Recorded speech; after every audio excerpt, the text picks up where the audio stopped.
So we are looking at this passage, and if you look at this passage, sometimes the idea is that it is always talking about money.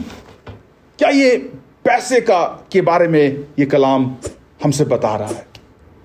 But actually, if you look at this passage, there is something more. कुछ ज्यादा इसमें हम देख सकते हैं जो खुदा का कलाम हमें सिखाना चाहता है. बट पहले एक कहानी से शुरू करते हैं. एक लड़का अपनी मां के साथ हर संडे चर्च जाता था और अपनी मां को बड़े गौर से, याद रखिए, आप बच्चे हमें देखते हैं, they observe what we are doing, हम क्या कर रहे हैं, कहां क्या कर रहे हैं, बच्चे सब कुछ देखते हैं. तो हर संडे ये बच्चा अपनी मां के साथ चर्च जाता था और देखता था मां ऑफरिंग डालती है, और जब मां वापस बच्चे को लेकर घर जाती है, मां बड़ी गुस्से में, अक्सर, अरे क्या प्रचार आज सुना, कुछ समझ में नहीं आया, ठीक नहीं है. हर दिन मां ऐसी कंप्लेन कर करके जाती थी. एक दिन ऐसी मां बेटा दोनों जा रहे हैं, मां फिर से गुस्से में, ये आज प्रचार अच्छा नहीं लगा, कुछ समझ में नहीं आया, क्या बात है. तो बच्चा मां से बोलता, मम्मी 50 सेंट में और क्या चाहिए आपको. क्योंकि वो देखता था कि उसकी मां हर दिन 50 सेंट ऑफरिंग में डालती थी. तो ये बच्चा उसको मम्मी 50 सेंट पे आपको और क्या चाहिए. तो इसलिए जब आप ऑफरिंग दे तो अपने बच्चों को दिखा के ना दे, नहीं तो पता नहीं कब कौन से दिन कहां पे आपको ये लोग कोट कर देंगे. लेकिन यहां पे जब इस कलाम को हम देखते हैं, यहाँ पे यीशु कुछ हमें सिखाना चाहते हैं. Jesus is trying to tell us something. जो मैच्योर, जो मसीह में जो बढ़ते हैं लोग, उनकी एक निशानी यह भी होती है कि आप कितने जेनरस हैं, आप कितना देना पसंद करते हैं. That's one sine of maturity as you grow in your faith, as you grow in your walk with the Lord. That is not the only sign, but one of the signs.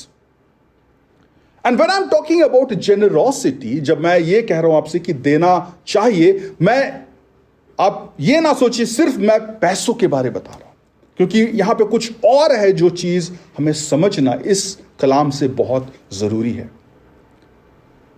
Because if you look at verse 36, अगर 36 आयत को आप देखेंगे, वहां पे कलाम कहता है, be merciful just as your father, the heavenly father, is merciful. तुम दयावंत बनो जिस तरह से तुम्हारा खुदा तुम पर दया करता है, तरस खाता है, जिस पर तुम्हारा खुदा मेहरबान है. सो तुम भी इस तरह से मेहरबान बनो. This is a word, this is what God is telling us.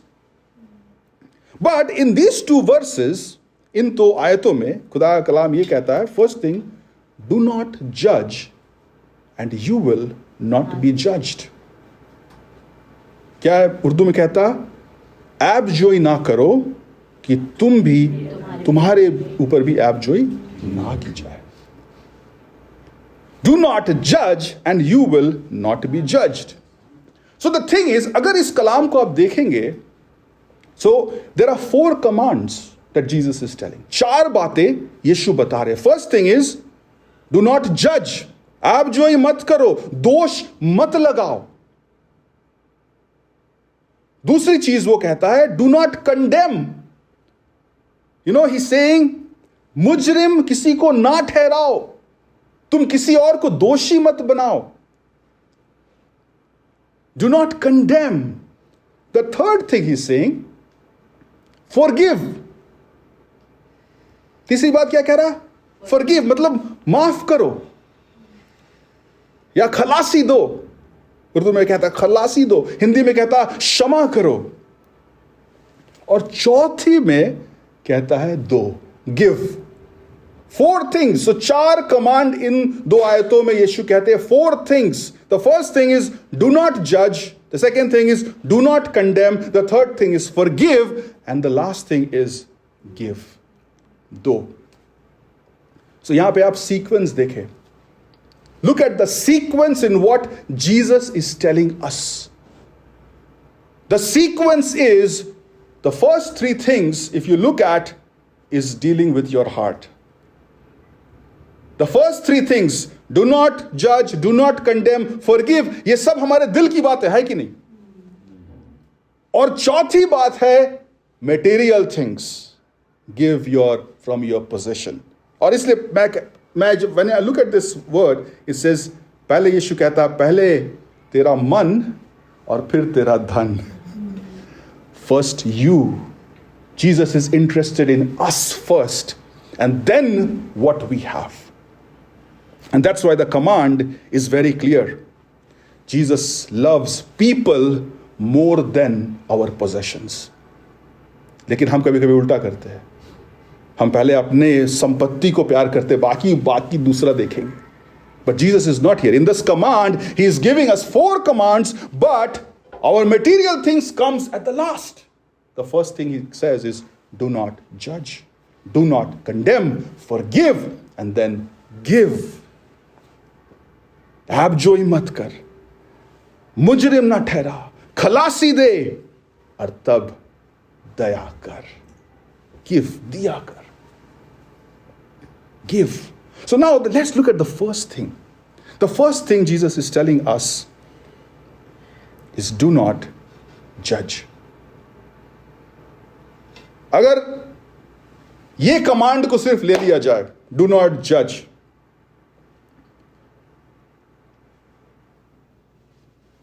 इस पूरे दुनिया में सबसे मिस यूज किया हुआ टर्म यही है, जज मत करो. आप किसी से भी लड़ाई कर ले, आप किसी से कुछ बोलेगा, मेरे को जज मत करो. चाहे कोई इंसान कभी चर्च गया हो ना गया हो, चाहे कोई इंसान कभी पढ़ा हो ना पढ़ा हो, चाहे इंसान कभी कुछ सुना हो ना सुना हो, लेकिन अगर आप उस पर कुछ कहेंगे तो फट से वो कहेगा जज मत करो. तो यहां पे मतलब क्या है? जज ये मत करने का मतलब क्या? What is Jesus telling us when he says do not जज? Because this is a very misused term. अब आप सोचिए, कोई इंसान बड़ा ही कुछ गड़बड़ करके आया, कुछ खराब करके आया है. अगर आप पूछेंगे क्यों, तो अगर आपको बोलेगा जज मत कर, यीशु ने कहा. Is that make sense? ऐसा होता है. आपने कुछ गलत किया है, जब आपसे पूछेंगे कि क्यों किया, क्यों जीसस ने कहा जज मत करो. ऐसा अक्सर होता है. And that's why this command is a misused term. हम अपने मन की करेंगे और बोलेंगे जज मत करो. But Jesus is not telling us that. Because अगर हम कलाम को सही से पढ़ेंगे तो यीशु कलाम कहता है कि जब तुम गुनाह देखो वहां से भागो. रन व्हेन यू सी सिन. अगर कहीं पाप हो तो भागो वहां से. तुम उसके साथ मत घुस जाओ और सबको बोलो जज मत करो. ऐसा नहीं होता है. हिंदी में एक कहावत है ना, आप सब चीज करेंगे और बोलेंगे कि जज कोई नहीं कर रहा, किसी को नहीं, आपके जो मन में आएगा वो करेंगे. That is not what Jesus is teaching us. क्योंकि अगर हम ऐसा करेंगे कि बाकी जब जैसा लोग कर रहे हम भी अगर वैसा ही करने लगे, तो हम क्या बने? चोर चोर मौसेरा भाई, राइट? और फिर हम बोलेंगे दूसरों को हमें जज मत करो. But Jesus is not teaching us that.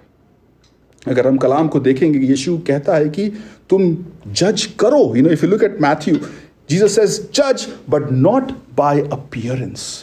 हम देख के, अक्सर होता है क्या कि हम जब इंसान को देखते हैं, हम कहते हैं कि मैं ठीक हूं, तू गलत.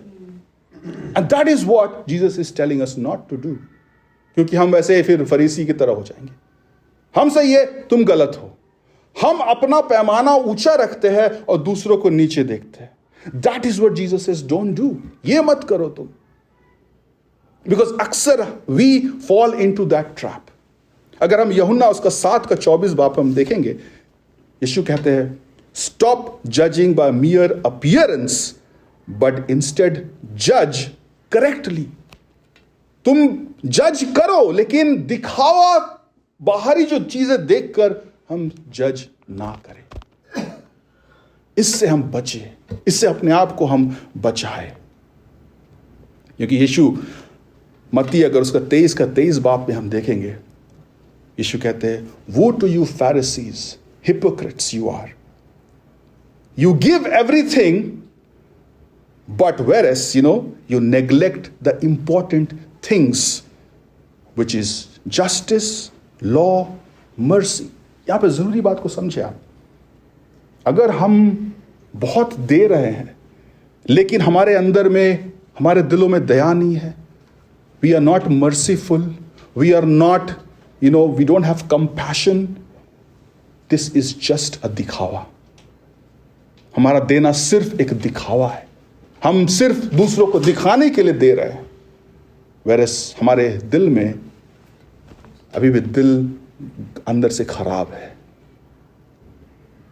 Our giving is meaningless. और इसलिए यीशु कहते हैं कि पहले 3 चीजें तुम करो. क्या है? तुम जज करना छोड़ दो. दूसरी बात क्या करना? तुम कंडेम करना छोड़ दो. तुम माफ करना सीखो, तब मुझे दो. तो सही, otherwise we are just doing something that Jesus hates. और उन दिनों में ऐसे लोग होते थे जो दूसरों को दिखाने के लिए बहुत देते थे. आज भी ऐसे लोग हैं जो हर तरह के गलत काम करेंगे लेकिन बड़ा बड़ा भेंट ला के देंगे और सोचेंगे कि वाह क्या नाम हो रहा है मेरा. But Jesus knows our heart. और इसलिए जब हम देते हैं, पहले वो चाहते हैं कि हमारा मन साफ हो. पहले वो चाहते हैं कि हमने पहले इन 3 चीजें कर ली हैं, तब आकर उसको, क्या खुदा को दे या जिसको भी दे, we are giving. But the first 3 conditions need to be met. And that's why looking at the first condition, do not judge. और उसके बाद कलाम ये भी कहता है, if you don't judge, no one will judge you. इसका मतलब ये ना आप समझे कि मैं किसी को जज नहीं कर रहा हूं तो जब मैं खुदा के पास जाऊंगा वो मुझे जज नहीं करेगा. ऐसा नहीं है. If you read Hebrews chapter 9 verse 27, यहां पे कलाम कहता है, it is appointed for a man to die and then there is judgment. ये तय है हर इंसान को मौत होगा और उसके बाद जजमेंट होगा. जजमेंट होना मस्ट है. बट उसके साथ यह है कि खुदा का कलाम यह कहता है कि तुम्हारे अंदर फिर वो डर नहीं होगा कि मैं खुदा के सामने कैसे खड़ा होऊंगा, मैं खुदा के सामने कैसे खड़ी होंगी. क्योंकि आपने, जब तक आप इस दुनिया में थे तब तक आपने ये जो सिस्टम है, ये जो कानून है, इसे आपने माना है कि you are not a person who is known to be judging others. आपने ऐसा नहीं किया. तो इसके अंदर, इसलिए आपके अंदर वो डर नहीं होगा जब आप खुदा के पास खड़े होंगे. Because if you read Matthew chapter 5 verse 5, Jesus says, blessed are the merciful, for they shall receive mercy. जो दया करते उन पर दया की जाएगी. And that's why church, stop judging. अपने आप को अच्छा बोलना, दूसरों को बुरा बोलना, इससे हम बचे. ये हमारा काम नहीं है. This is not our job. Our job is to keep imitating Jesus and trying to be better every day. हम और बेहतर बनते जाए, यीशु की बातों को सीखे, उसके पीछे चले. वो हमें एक जगह से दूसरी जगह ले जाएगा जहां पे हम वाकई में अपनी जिंदगी में वो बदलाव, वो चेंज हम देख पाएंगे. So the first thing is do not जज अदर्स. पहली बात, इस पूरे 2 आयतों में फर्स्ट कमांड इज जज करना बंद करो. दूसरा कमांड हम देखते हैं, डू नॉट कंडेम. ये जजिंग के एक लेवल ऊपर है. जजिंग में क्या होता है? यूजुअली व्हेन यू जज somebody, you decide whether this is good और बैड एक्शन. ये काम गलत है या सही है, ये आप तुरंत जज कर लेते हैं. But when you condemn, you are actually passing a punishment to somebody who is already condemned. To condemn is to pass a judgment to somebody who is already guilty. अब इसका एक मिसाल हम देखते हैं. अगर हम, if you read the story of the woman who was caught in adultery in John chapter 8, यीशु के पास इसको लेके आते हैं और यीशु से कहते हैं कि इस औरत को हमने पकड़ा है और मूसा के कानून के तहत इसको पत्थर से मार दिया जाए. यीशु क्या कहते हैं? This is a system, this is condemning a person. And Jesus says, तुम में से जिसने पाप नहीं किया है वो पहला पत्थर मारे. और उसके बाद क्या होता है? एक के बाद एक सब लोग, और आप उस कलाम को अगर आप पढ़ेंगे, if you read that in John chapter 8, the first people who go away are the people who are older, जो अकलमंद है जिसे हम कहते हैं। पहले वो लोग जाते हैं, उसके बाद धीरे धीरे धीरे सभी चले आते हैं। और यीशु उससे पूछते हैं, is there anyone? Says no one. Did anyone condemn you? क्या किसी ने तुझे कंडेम किया? वो कहती है नहीं। यीशु कहते हैं, मैं भी तुझे कंडेम नहीं करता हूं, मैं भी तुझे कंडेम नहीं करता हूं। That is the beauty of Jesus. He is not here to condemn any one of us. He is not here to judge any one of us. And that's why it's worth to follow and understand what Jesus is telling us in His word. वो कलाम में हमें क्या बता रहा है, इसे समझना, इसको फॉलो करना जरूरी है। If you read John chapter 3, हम अक्सर John chapter 3:16 सब कोई को पता है कि खुदा ने ऐसी मोहब्बत करी कि अपने इकलौते बेटे को भेजा, और उस पर जो भी ईमान लाए वो हलाक ना हो पर हमेशा की जिंदगी पाए। लेकिन वर्स 17 किसी को याद है? वर्स 17 हम याद नहीं करते, बिकॉज वर्स 17 को अगर आप देखेंगे, उसमें कहता है, परमेश्वर ने अपने पुत्र को जगत में इसलिए भेजा कि जगत पे दंड की आज्ञा ना हो। God sent His Son so that the world will not be condemned. The purpose of Jesus to come into this world is that the world will not be condemned, but they will receive salvation in Jesus. ताकि इस दुनिया में दंड की आज्ञा ना हो, पर उसके यीशु के द्वारा हम निजात का रास्ता हमें मिले। That is the story of the coming of Jesus. He did not come to just say this is right or wrong. He came to give us life. He came to give us salvation. And that's why he is telling us, पहली चीज, जज मत करो किसी को। दूसरी बात, condemn मत करो किसी को। You know, if you read Luke chapter 6 verse 31, it's a golden rule. अक्सर हम लोग सुनते हैं। It says, and as you wish that others would do to you, do so to them. जैसा तुम चाहते हो दूसरे तुमसे व्यवहार करें, तुम भी उनके साथ वैसा ही करो।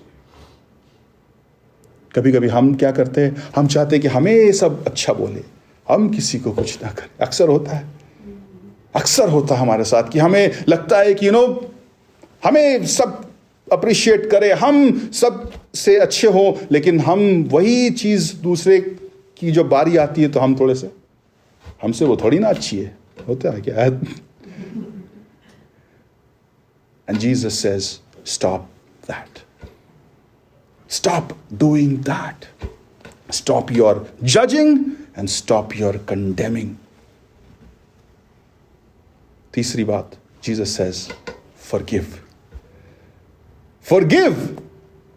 अब आप देखें, ये वर्स जब भी हम देखते हैं, हमें लगता है कि सिर्फ हमारे जो भी है पैसे है उसके बारे में लिखा, लेकिन नहीं। यहां पे अगर हम केयरफुली देखेंगे तो the first 3 things are more important, because Jesus is telling these are the important things.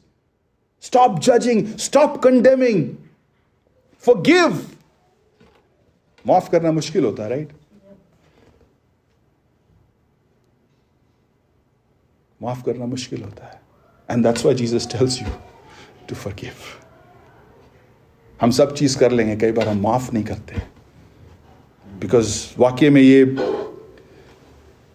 बहुत मुश्किल, और इसलिए यीशु के पीछे चलना हम इतनी आसान बात ना समझे।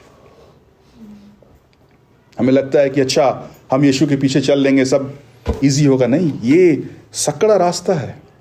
This is a narrow path, and if we truly want to follow Jesus, we have to understand that these are difficult choices that we have to make. How can I forgive somebody? उसने मेरे साथ इतना बुरा किया, मैं उसको कैसे माफ करूं? कैसे कर सकता हूं मैं? कैसे कर सकती हूं मैं उसको माफ? मैं कभी भूल नहीं सकता हूं कि उसने मेरे साथ क्या किया। मैं कभी भूल नहीं सकती, उसने मेरे साथ ऐसा ऐसा किया, आप यकीन नहीं करेंगे। लेकिन यीशु कहता है माफ कर। यीशु कहता है उसको जज मत कर, कंडेम मत कर, माफ कर, फॉरगिव।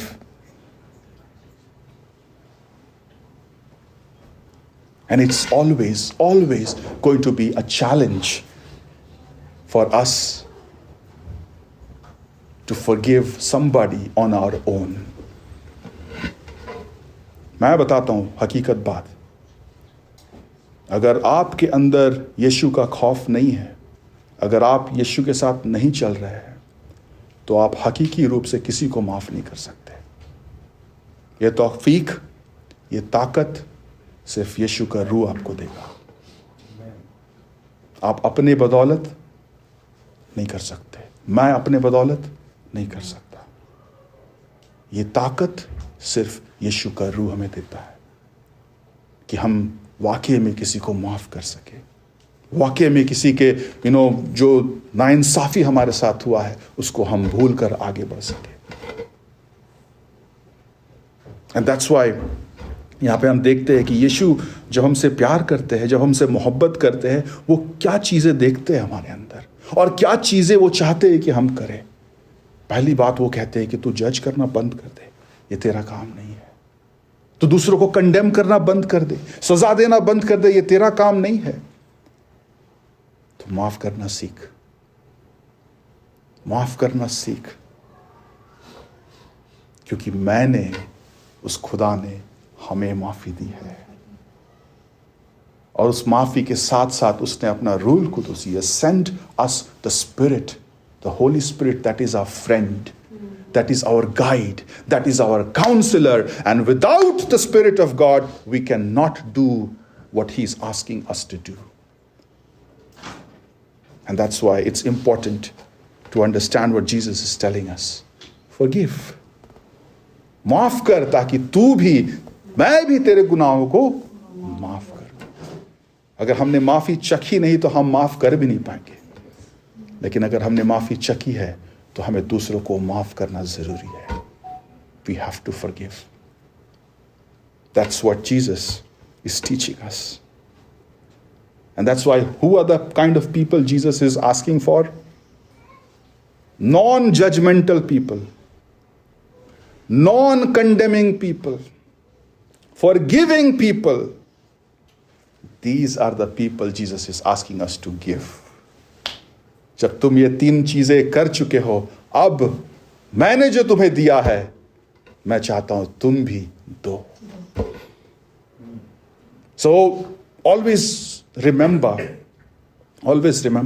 कि अगर हम ऐसे बहुत सारे आप जगह जाएंगे, ऐसे बहुत सारे आप धर्म की जगह पे जाएंगे जहां पे जो जितना ज्यादा देगा वो उतना अच्छा, जहां पे जितना बड़ा डोनेशन आएगा वो उतना अच्छा आदमी है। बट यीशु के पीछे चलने वाले लोग ऐसे नहीं है, और यीशु ने जो डिमांड रखी वो इतना आसान भी नहीं है। अगर हम सोचेंगे कि हमने बहुत बड़ा दे दिया, हम सबसे अच्छे हो जाएंगे यीशु की निगाह में, नहीं, उल्टा होगा। उल्टा होगा। उल्टा कैसे होगा अभी देखते हैं। अगर मरकुस उसका 12 बाब 41 से 44 आयत में हम देखेंगे तो सब लोग मंदिर में दान दे रहे थे, और दान देते समय एक विधवा वहां पे दान देते, and she had only 2 small copper coins that she gave, and Jesus looks at this woman and says, तुम मेरे से बहुत लोगों ने दान दिया, लेकिन इस औरत ने सबसे ज्यादा दिया, क्योंकि तुमने अपनी बढ़ती से दिया, इसने अपनी घटती से दिया। इसने अपनी घटती से दिया। Giving to Jesus and to the work of the Lord is not what Jesus is looking at first. He's looking at our heart. It's a heart problem. Generosity is a heart problem. अगर हमारा मन सही नहीं है, हम चाहे जितना भी दे लें, whatever we give, it becomes meaningless until our heart is ready to follow Jesus. And when you follow Jesus, generosity will automatically come. एक हस्बैंड एंड वाइफ थे, दोनों में बहुत तकलीफ थी, दोनों में एक दूसरे से बनता नहीं था. And I heard this story from one pastor कि दोनों में इतनी तकलीफ थी कि दोनों एकदम एक दूसरे को देख नहीं सकते थे. लेकिन what they one day husband and wife came together. How can we resolve things in our life? And I'm telling you, this is a true story. How can we resolve things in our life? They decided, let's give our tithe to the church and see what happens. अपने कमाई का जो 10वां हिस्सा है वो church को देते, देखते क्या होगा. And I'm telling you, their marriage was restored. There was love between husband and wife. There was joy in that home. And as they grew, they realized that ये हमने कुछ ऐसा कुछ नहीं किया. But there is something that God is already doing. So इसलिए हमारा देना जो है ना, it's not about the bank account. It's about the heart. It's about the heart. हमारा मन कैसे तैयार है? क्या हम वाकई में तैयार है कि हम खुदा को वो चीज दे पाए जो खुदा ने हमें दिया है? कभी कभी हमें लगता है कि खुदा को देना, जो बचा कुचा है वो देना है. आप कैन और एबल की स्टोरी को आप देखें. कैन जो भी था लेकर आया, लेकिन एबल जो था उसने अपना बेस्ट लेकर आया. And God honoured Abel's offering, not Cain's offering. जब हम खुदा के हैकल में आए, जब हम खुदा के पास आए, अपना best, he deserves our best, not our second best, the best. कभी भी खुदा के पास जब हम आए ना, ऑलवेज रिमेंबर, खुदा को देना, खुदा के काम को देना, खुदा के बातों में देना, खुदा के लोगों को देना, गरीबों को देना, it's a hard thing. Not about your bank account, it's a hard thing. And God is seeing that in us. He's not interested in any one of you. If you tell me you can outgive God, then I will truly be amazed. क्या आप खुदा से ज्यादा दे सकते हैं? क्या जो खुदा ने आपको दिया, क्या आप उससे ज्यादा दे सकते हैं? You can't. हमें से कोई भी गॉड को आउटगिव नहीं कर सकते, क्योंकि जो भी हमारे पास है वो किसने दिया? खुदा ने दिया. हम खुदा से ज्यादा किसी को कैसे दे सकते हैं? But the reality is, how we give is important. R.G. Letourneau, he's a very rich man, and he is one of the founders of a earth-moving machinery. और इस इंसान के पास बहुत बहुत ज्यादा पैसा है, और ये इंसान अपने कमाई का 90% दे देता है. 90% रखता नहीं है, दे देता है. तो लोग बोले, भाई ये क्या है? How can you give 90%? And this man said, I shovel out the money, I shovel out the money, and God shovels it back. I shovel out the money and God shovels it back. And then he says, but God has a bigger shovel. God has a bigger shovel. हम खुदा को जब देंगे, उसके कामों में देंगे, खुदा हमें कभी भी किसी चीज का मोहताज नहीं बनाएगा. And that's why Jesus is telling us over here कि give, दो तुम. It's a hard thing. It's a hard thing. And that's why it's important for us to understand that first Jesus is looking at the three things. क्या हम किसी को जज करते हैं? क्या हम किसी को दूसरे को कंडेम करते हैं? क्या हमने माफ करना सीखा है? और तब वो कहता है कि दो. एक बार एक इंसान घबरा के उठा रात में, एकदम खौफजदा होकर रात में उठा. उसने सपना देखा कि खुदा ने उसको बोला कि तू जो भी ऑफरिंग डालता है संडे के संडे, मैं उसको 10 गुना कर दूंगा, और वही तेरी कमाई होगी पूरे हफ्ते भर. I will multiply your offering into 10 times, and that will be your income for the whole week. ये आदमी पसीना पसीना, खुदा तू तो मेहरबान है, खुदा तू तो रहम करने वाला है, $10 में मेरा क्या होगा हफ्ते भर? $10 में हफ्ते भर क्या होगा? It's a hard thing. हम क्या देते हैं, कैसे देते हैं, क्यों देते हैं? It's a hard thing. और खुदा हमसे तब लेता है जब वो जानता है कि मैंने इसे दिया है, और ये हमारा काम है कि हम कबूल करें कि जो हमारे पास है वो खुदा ने हमें दिया है। एक पास्टर था जिसने टाइदिंग के बारे अपने चर्च में सिखाया। He taught about tithing in his church. और चर्च के बाद शाम को एक बंदा, यंग सा बंदा, बड़ा मुस्कुराते हुए इतनी बड़ी मछली लेकर आता है। पास्टर को, पास्टर ये मछली आपके लिए, आज आपने टाइदिंग सिखाया तो मैं ये मछली आपके लिए लेकर आया हूं। पास्टर बड़ा, यार छोटा सा बच्चा इतना बड़ा मछली पकड़ के लेकर आया। बोलता अच्छा थैंक यू। बोलता है कि बाकी के 9 मछलियां? बोलता वो तो नदी में अभी पकड़ने जा रहा हूं। Giving to God will never make you lose anything. But giving to God is a hard thing. And that's why Jesus is telling us. आखिर में, पहले वो 3 चीजें हमें बताते हैं और आखिर में बोलते हैं कि दो क्योंकि तुम्हें भी दिया जाएगा। अब देखें, एक चीज आप देखें अंत में, the first 3 things about what Jesus says, do not judge, do not condemn, forgive, इसके लिए ऑपोजिट होगा। लेकिन जब देने की बात आती है तो खुदा का कलाम क्या कहता है? आपको कैसे दिया जाएगा? आप जितना दे रहे हो उतना। बट व्हाट डज ही से? तुम दो, क्योंकि क्या कहता है? अच्छा पैमाना दबा दबा कर और हिला हिला कर और लबरेज कर कर तुम्हारे पल्ले में डालेंगे। अब देखिए डिफरेंस देयर, फर्स्ट 3 थिंग्स में जैसा है वैसा, लेकिन जब आप दोगे तो दबा दबा कर, हिला हिला कर आपके पैमाने में डाला जाएगा। That's the promise of God, खुदा का कलाम।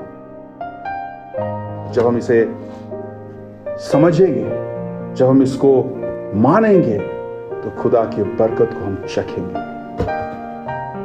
And that's why it's important to understand what Jesus is telling you. But church, I leave you with these things. आप जोई ना करो. Don't judge. Don't condemn. किसी को मुजरिम ना ठहराओ। Forgive. माफ करना हम सीखें। तब हम दे, because giving is a hard thing. ये दिल से आएगा, और हम किसी को नहीं दे रहे हैं, हम उसी को दे रहे हैं जिसने हमें दिया है। Let's close our eyes.